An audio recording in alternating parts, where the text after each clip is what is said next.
हाय, आज आमच्या गावची यात्रा आहे. आज सोमवार आहे. सोमवारी होम नसतो, मंगळवारी होम होणार होता. आज पुरणाचा स्वयंपाक होता, त्यामुळे नैवेद्य घेऊन आले होते देवीला. आज एवढी गर्दी नव्हती, त्यामुळे दर्शन खूप छान झालं.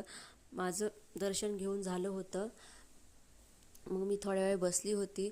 मग दर्शन घेऊन झाल्यावर बाहेर गेले. बाहेरचं वातावरण खूप छान झालं होतं. पाऊस येणार होता, त्यामुळे वातावरण बघा, संध्याकाळची वेळ होती. एवढी गर्दी नव्हती. थोड्या वेळाने खूप गर्दी होणार होती. गर्दी पौर्णिमेला ही यात्रा भरते. दरवर्षी पौर्णिमेलाच असते. आम्ही नंतर घरी येण्यासाठी निघालो, पण पावसाने आणि वाऱ्याने हजेरी लावली. मग काय आम्हाला थांबायला लागलं.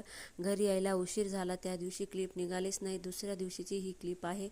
त्या दिवशी आमचा स्वयंपाक असतो, सर्वांना जेवण असतं. मग नंतर आम्ही यात्रे खरेदीसाठी निघालो, पण पावसाने परत हजेरी लावली. मग काय आम्हाला गाडीतच बसून राहावे लागले.